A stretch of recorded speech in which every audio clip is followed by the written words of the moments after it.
Friends, Revanth రెడ్డికి ఘోర ప్రమాదం అయోమయంలో పార్టీ. ఈ విషయాన్ని తెలుసుకునే ముందు వీడియో మీరు కంప్లీట్గా చూడండి. అప్పుడు మీకు కంప్లీట్ ఇన్ఫర్మేషన్ ఏంటో అర్థమవుతుంది.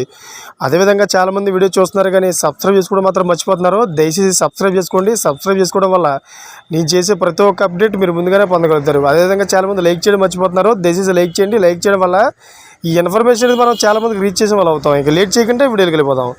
ఫ్రెండ్స్, తెలంగాణ రాష్ట్రంలో విచిత్ర రాజకీయాల పరిణామాలు చోటు చేసుకుంటున్నాయి. తెలంగాణ రాష్ట్ర రాజకీయ నాయకులు ఏ పార్టీలోకి వెళ్తున్నారో తెలియని పరిస్థితి నెలకొంది. ప్రస్తుతం గులాబీ పార్టీ సంక్షోభంలో ఉన్న నేపథ్యంలో ఆ పార్టీ ఎమ్మెల్యేలు అందరూ కాంగ్రెస్లోకి వెళ్తున్నారు. ఇప్పటికే 6 ఎమ్మెల్యేలు కాంగ్రెస్లోకి దూకేశారు. మరి కొంతమంది ఎమ్మెల్యేలు కూడా కాంగ్రెస్ పార్టీలోకి వెళ్లేందుకు సిద్ధంగా ఉన్నారని వార్తలు వస్తున్నాయి. ఇలాంటి నేపథ్యంలో తెలంగాణ కాంగ్రెస్ పార్టీకి ఊహించని షాక్ తగిలింది.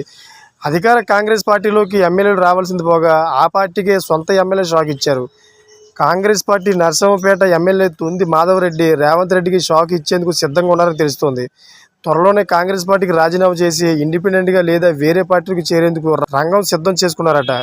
దీనికి కారణం లేకపోలేదు. శనివారం రోజున వరంగల్లో తెలంగాణ ముఖ్యమంత్రి రేవంత్ రెడ్డి పర్యటించారు. ఈ సందర్భంగా అనేక సంక్షేమ కార్యక్రమంలో రేవంత్ రెడ్డి పాల్గొన్నారు. అయితే వరంగల్లో దాదాపు అన్ని సీట్లు గెలుచుకున్న కాంగ్రెస్ పార్టీ మంచి ఊపులో ఉంది. అంతేకాదు, కాంగ్రెస్ పార్టీ ఎమ్మెల్యేలు అందరూ రేవంత్ రెడ్డి కార్యక్రమానికి హాజరై విజయవంతం చేశారు. కానీ నర్సంపేట ఎమ్మెల్యే దొంది మాధవరెడ్డి మాత్రం ఈ కార్యక్రమానికి దూరంగా ఉన్నారు. ఈ విధంగా అయితే రేవంత్ రెడ్డి పార్టీ మీద చాలా పెద్ద దెబ్బ పడినట్లు అంటున్నారు చాలామంది. ఎందుకంటే ఇది సొంత ఎమ్మెల్యే రాజీనామా చేయడం అంటే ఇది రేవంత్ రెడ్డికి ఘోర విషాదం అని చెప్పేసి చెప్తా ఉన్నారు.